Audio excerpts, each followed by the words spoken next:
Welcome to the Superhero of Love podcast. I am Bridget Fonger. I wrote a book called Superhero of Love, Heal Your Broken Heart, and Then Go Save the World. That book is going to be out in January 2019, but I didn't want to wait until that time to start talking to superheroes of love. And guess what? Here's the news. You are a superhero of love. And through talking to other superheroes like yourself, tapping into that little superhero inside of you, I'm hoping that you and I and all of us start feeling more and more like superheroes of love, meaning that we love and are loved more than ever before. So welcome. Let's get this party started.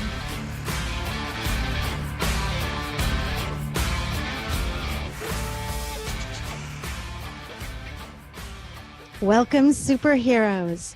We are here today with a major superhero of love, who I am blessed to say is also a superhero of love friend of mine.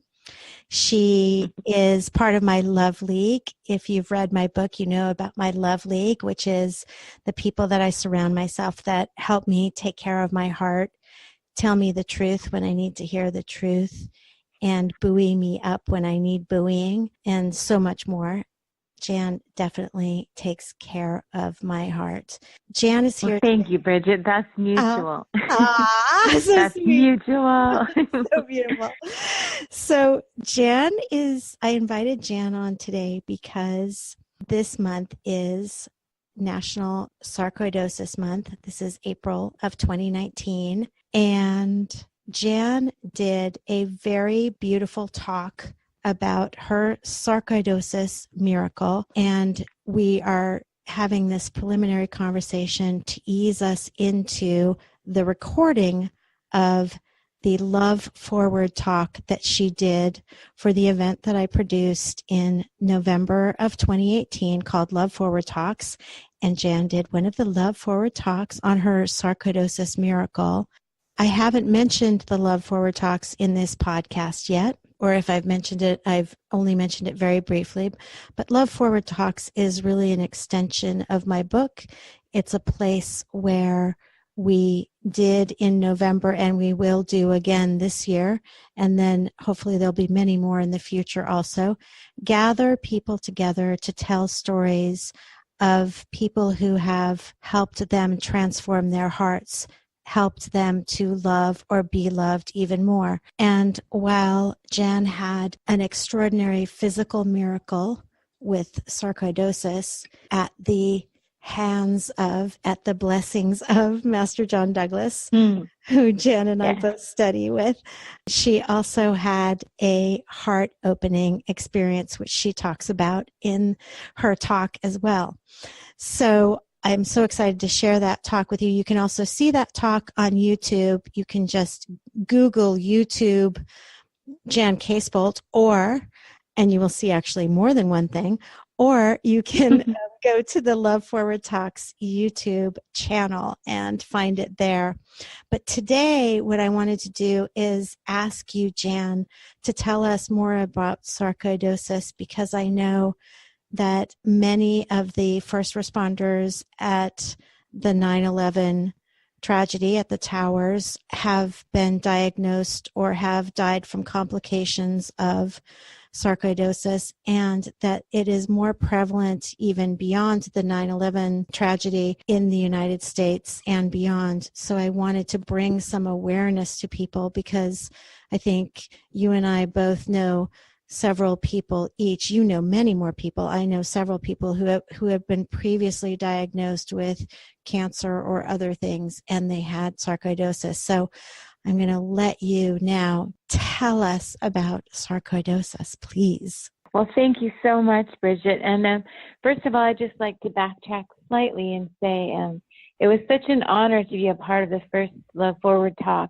Just amazing speakers that I got to listen to being a part of it. And it was such a joy to share my own story and heart opening and blessings with Master John Douglas, and just to be able to experience so much love and to share it. And I just thank you so much for that opportunity.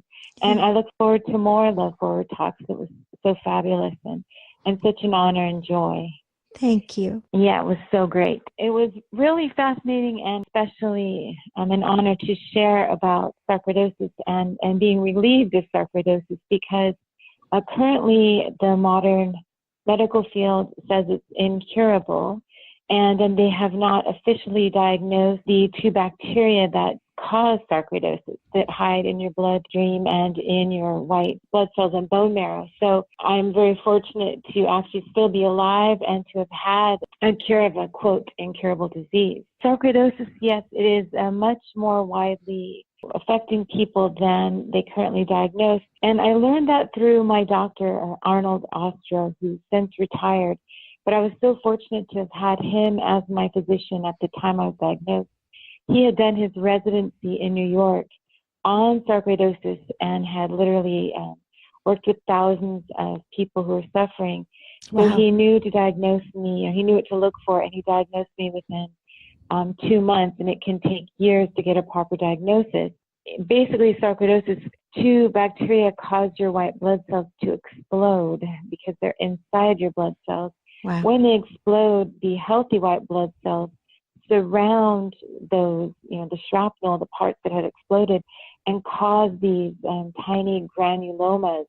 And wherever they are present, whatever organ they're in, whether it's your bones, your skin, your brain, your heart, your liver, your lungs especially, causes damage, and eventually you can die from it, and you will, whether it's slow or fast is the main question there. So with regard to the 9/11 first responders, when I was first diagnosed and it was very painful, I was bedridden. You'll hear more about that in the Love Forward talks. But when I was laying there, all I could really do was go online and research. And I joined an online support group and made friends with a 9/11 first responder.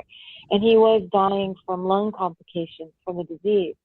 And he told me that he knew many of his friends from 9/11 had the same issues, the same inflammation, and were also dying. And it was his wish that they would discover and actually come forward and say that more first responders had died from sarcoidosis. So a couple of years ago, I finally came across a very obscure small article where the American Medical Association had said, more first responders have died of sarcoidosis than was previously thought. So they are, beginning to come forward with that being a cause of death for first responders. And they're trying to do more research to the cause. And sometimes it's presenting, tell us some of the things that it's presenting as. In other words, they're being misdiagnosed as having what kind of diseases? Good question. Well, because wherever the granulomas are, different body, different organs and different presentations in different people, no two cases are exactly the same. Mm-hmm. I had it in my nervous system, in my joints and my bones, and basically everywhere but my brain. But say you just have sarcoidosis, granulomas in your bones and they're aching, that could be rheumatoid arthritis. It could be misdiagnosed as fibromyalgia. One of the symptoms is you're tired all the time. That could easily be misdiagnosed as lupus or chronic fatigue. Basically, any autoimmune disorder could be sarcoidosis that's misdiagnosed. And my original attending physician, Dr. Ostro, said he believed many more people actually die from sarcoidosis than is previously known, because they don't actually figure it out until the autopsy, when the coroner takes a look and sees the granulomas in various organs. So say you die of liver failure and then you have your autopsy and granulomas are found, that would be the underlying contributing factor to your liver no longer functioning. Wow, that's intense. So I'm so excited. It is intense, I know. Oh my God. And listeners, you'll hear how Jan transformed from extraordinary suffering to freedom from suffering in essentially a nanosecond, but which is such a blessing. It makes it the contrast with people that are suffering so sad. How is it is this the first year that we've had National Sarcoidosis Month, Awareness Month? No, they began a few years back, a grassroots effort, and it's finally starting to take off more. So thank you so much for featuring this little known disease that's on the rise, and we do need to spread and share awareness. So I really, any listeners that would like to do more research or even just get this word sarcoidosis, out into the common knowledge is very, very beneficial and helpful to those who are suffering. But it started a few years ago and began in New York. They now put a big billboard up there in Times Square, and they are starting, there's various grassroots support networks that have sarcoidosis walks and fairs and awareness meetings and gatherings throughout the country. So it's starting to grow. People are starting to learn about it, which is great. Yeah, we should make the point that you are in Los Angeles. So it was like this unbelievable miracle that you had a New York doctor who actually was on your case. It sure is. My God. Yes, very, very lucky. And I wanted to speak about it for a second regarding my own, good fortune. It's, 4.5 years sarcoidosis free, and I do belong to several sarcoidosis support groups, online support groups, and it is heartbreaking, watching people suffer, and they're on these heavy-duty cancer drug, chemo drugs, methotrexate, and prednisone, and surgeries, and lung collapsing, and all these things that are happening. And I see people dying every week and just suffering. And I just, really would love anyone with sarcoidosis to look more, look into more what I was able to find and accomplish and receive in my own life. It's been such a blessing. And whatever we can do medically and, through the spiritual means that I've been blessed, basically the merging of science and spirituality, which I believe is what we're heading toward. But anyone that can gain relief, and anyone that can help share the message of sarcoidosis being a highly inflammatory, painful suffering, that it's on the rise, and just to support those who do have the disease. Because in my own case, I didn't necessarily look from the outside, as sick as I was. It wasn't disfiguring because I didn't have granulomas in my skin.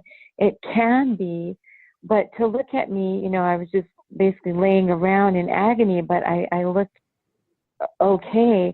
And you don't get a lot of support, when that happens. People don't realize how much pain you're actually in. And, even the word sarcoidosis is not as well known. I can mention it to people, and they'll maybe have heard of it on that television show House, where when someone was dying from a weird disease, they said, maybe they have sarcoidosis, right? Oh my gosh. Well, when I remember that show, yes, well, when I first heard the word sarcoidosis, I thought, what is that, a burial tomb in Egypt? And really, sarcophagus, I'd never heard of it.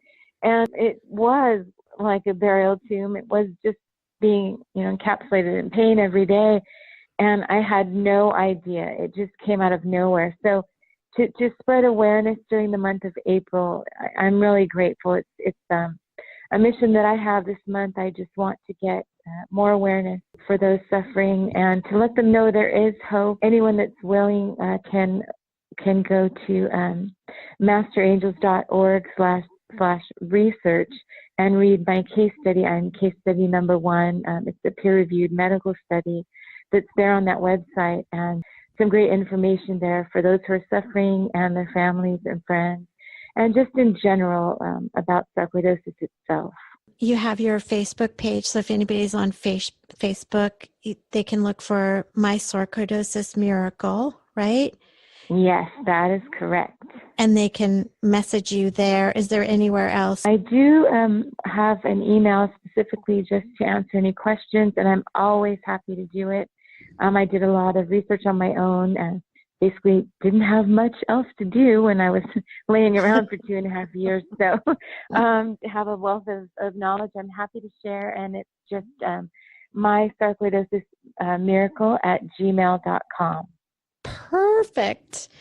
Okay, so if anybody has anyone who's got some of these symptoms that she's listed, or wants and hasn't been diagnosed properly, or has been misdiagnosed, or they've been diagnosed and they're not getting any better, and they have some of these symptoms, maybe check into it, shoot Jan an email. Yes, please. On this podcast, we talk about taking care of each other's hearts, and you are definitely out there on the front line taking care of the hearts of those who are suffering from sarcoidosis like you were, and it's just very beautiful. And I also wanted to say I so feel for people like you that were suffering. You look perfectly normal on the outside, and you're suffering so deeply. It's like the people with fibromyalgia and lupus and Lyme, they can look completely normal, and you're wondering how they could possibly be suffering by looking so great in some cases. Even like I have had people around me who had Lyme that looked great. It's like, but they were suffering. Well, you're right, Bridget. That's a great point. And I want to say that can actually lead to depression and to a feeling of isolation, because people come by. I remember some family members stopping by and they take a look at me, and I look okay. I'm sitting there with ice packs on my limbs because they're swollen, and I'm, on these medications and all these various symptoms, but come take a look and you don't look like you're dying. You feel like you're dying from the inside out, and you are, but you look okay. So then people stop visiting or reaching out, or they don't know what to say, or they say something that's not positive, like maybe you just need to eat meat because I'm a vegetarian, or maybe, just various things that are not necessarily helpful. Not to put anyone down. People help in the way they can, but when you don't look sick on the outside, but you're suffering on the inside with that much pain, there can be a lack of the type of support that you need. And it may just be that you need someone to say, hey, I'm here for you, or just to check in and to actually believe that you're not making it up. I mean, and even if doctors aren't solid on the diagnosis, or they don't know how to treat it because it's rare, there may even be some lack of empathy or lack of concise decisions between your medical care practitioners, and it can be very confusing and isolating. So that's another reason to spread awareness, and like you said, to hold heart space and love and care for each other. Because if you are suffering with an autoimmune disorder or one of these invisible, horrible inflammatory disorders, you're not alone, but it can really feel like you are, and you can become isolated. And I just want people to know they can email me. I have a wealth of information. I'm happy to support, and that's what we're here for, right? It's the human race, with the key word being human. Mm-hmm. And if we can't support each other when we need it most, when we're isolated and silently suffering, then, I really feel called to support people when they need it most with a debilitating disease like sarcoidosis. So I do welcome emails, and I thank you, Bridget, for everything you do to hold space for people. Oh my gosh, thank you for everything you do. Thank you for doing your beautiful, beautiful Love Forward talk, which we will now lead into. Dear superhero listeners, I now welcome you to listen to Jan Casebolt's Love Forward talk, My Sarcoidosis Miracle. Thank you.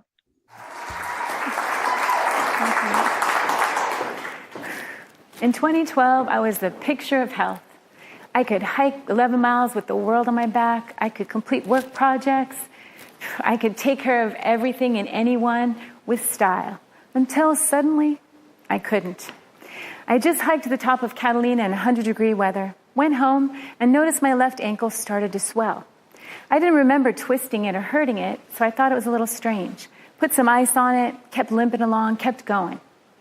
Finally ended up in the urgent care. They x-rayed, said it wasn't broken, probably sprained it, kicked me out with some crutches, and went to go have cocktails. I heard him talking when I was in the room. Couldn't wait to get rid of me. So 2 days later, I noticed my right ankle was also swelling. And my son, who was home going to college at the time, said, "I don't think you sprained your ankle, Mom." Within 24 hours, the swelling, like giant elephant legs, started to creep up my legs. And I noticed I couldn't breathe. I became dizzy. I suddenly lost vision in my left eye, and the pain was incredible. It went from 0 to 100 literally overnight. Ended up many tests, every test you could think of, many specialist office, until finally one doctor told me, there's something wrong here. Now, me being the picture of health and able to do everything for everyone like a superhero of the earth, not of love, I was expecting him to say, take a couple aspirin, do some yoga, run a marathon, and you'll feel better in no time. Instead, he said to me, you have sarcoidosis. Now, like many of you, I'd never heard of sarcoidosis. I said to him, sarcophagus? Isn't that a burial tomb in Egypt? What the heck is that? And it might as well have been a burial tomb in Egypt. I became imprisoned in my bed in horrible pain 24 hours a day. Sarcoidosis affected my left optic nerve, the smaller nerves in my skin. It felt like I was being bitten by red ants all day. It affected the autonomic nerves of my heart. Flew to Cleveland Clinic, saw specialists. Prognosis wasn't good. Experimental heart surgery to possibly prolong my life. When you're laying down in pain and can't get up, it's amazing what happens. Suddenly that to-do list that was so important became, who's going to help me get to the bathroom? How am I going to get some food today? And boy, do I wish I had one last chance to do something fun with my precious sons. Boy, do I regret those times I put their needs and my own second. Boy, do I regret not finishing those writing projects. And funny, all the people I'd spent so much time and money helping weren't the ones that showed up when I was flat in bed. All of a sudden, it was my son who was home at college bringing me food. It was the gardener checking and bringing me a care package. It was the professional dog walker making sure I had lunch. My younger son, happy Veterans Day to him, was in boot camp, then Army airborne school. So I would wait and lay there pretending to be okay when he'd call and give me a message on the phone. Those were the things that became important to me. So while I was taking a look and basically facing my mortality, I cried out to God for a miracle. God, I said, if it's my turn to go, so be it. Your will be done. But I feel like I haven't done everything I came here to do. I'd love a second chance. If it's possible, please send me a miracle. Not long after that, a friend came by and she gave me a spiritual development process called Subconscious Repair by Master Jan Douglas. I had already started journaling all the things I had forgotten to do, all my regrets, and things I needed to work on if I had a second chance. But this subconscious repair unleashed a whole new Pandora's box of things I'd forgotten about. Things over my time I had unraveled through counseling, self-help, and just being willing to take a look at myself. Things I had locked far away and hidden because they were too painful to look at. When my pain was an 8 out of 10, I spent a lot of time in the bathtub with jets on my joints and trying to just distract myself from the pain. And one particular day, I had a flashback. It wasn't pretty. I saw 12-year-old Jan at the time of my mother's suicide. It wasn't a pretty, nice and tidy, take a few pills, knock out kind of suicide. It was a graphic gunshot to the head, blood everywhere, bits of brain on the bathroom floor kind of suicide. I was home, and so were my 3 younger siblings. And being the oldest daughter, I jumped into action. I got my siblings out. I got the paramedics to come. I cleaned the blood off the floor so my grandma wouldn't have to see it. I took matters into my own hands, and I shoved my pain deep into that Pandora's box. And during that flashback, I realized that I was mad at my mom. I was pissed off that she could leave me like that she could abandon myself and my younger siblings, and that I was going along being a superhero of the earth, helping everyone else, carrying this pain around in a deep, dark chasm of my heart. That night, I had a dream. It was one of those dreams that seemed really real. I was laying in bed, and all of a sudden, I saw my mom. I saw her in a way I hadn't seen her since I saw her last lying on the floor. No blood, just her face, and the sorrow and the guilt that I saw, the shame and the sadness. I could feel that she didn't really want to hurt my brothers and I. She never meant to cause us pain. She simply felt trapped and didn't know what to do. And at that moment, I was filled with great empathy and love and forgiveness. In fact, I felt my heart burst open in forgiveness, and I felt a great relief. I looked at her beautiful face in my dream, and I said, Mom, I forgive you. I love you.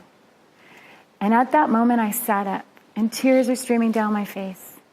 And I saw her transform. I saw her face become peaceful, and I saw the power of forgiveness to make great change.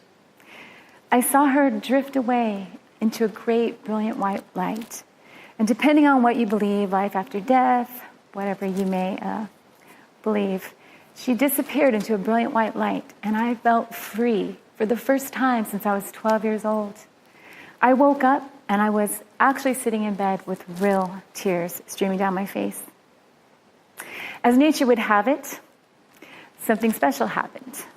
As I was planning my trip to Cleveland Clinic for the heart surgery, my friend that brought the CD called me. She said, Master John Douglas is coming into town. If you'd like to come, there's space for you. I had nothing else to do but lay around in pain, maybe take another long bath, journal some more. Sure, I said, I'll get there. I dragged myself up out of bed. I got a ride there, and I went to the event. I got a one-on-one session with Master John, and I said to him, please take a look at the organisms causing my incurable sarcoidosis. Within 2 minutes, he waved his hands, performing his amazing capabilities. And I literally felt the energy of pure love come in through my crown and through my whole body. And within 2 minutes, I felt all the pain, the 8 out of 10 pain, leave my body and drain through the floor. Believe it or not, this is a medically verifiable modern miracle, as I'm case study number 1, and happy to be so. But something amazing happens when you feel that feeling of pure love course through your veins. It's like that vibration makes a gong sound in your brain, and I was changed forever. There's no way to not wake up feeling grateful to be standing here today. I wouldn't be here if it wasn't for that miracle. And what do you do after a miracle? I believe there's many miracles every day. For me, it was a debilitating illness. For some people, it's missing an accident on the 5 freeway. Maybe it's a divorce from an unhappy marriage. Maybe it's the birth of a longed-for child. But when you have a miracle, you have a chance. You have a chance to dig deep and see the things that you're truly grateful for, to see the things that you're still holding on to that aren't serving you, and to truly dig deep, forgive yourself and others, so that you can be the best you every day. And that is my goal, to continue to transform and reform who I am so that I can be a superhero of love and then go forward and help save the world. Thank you.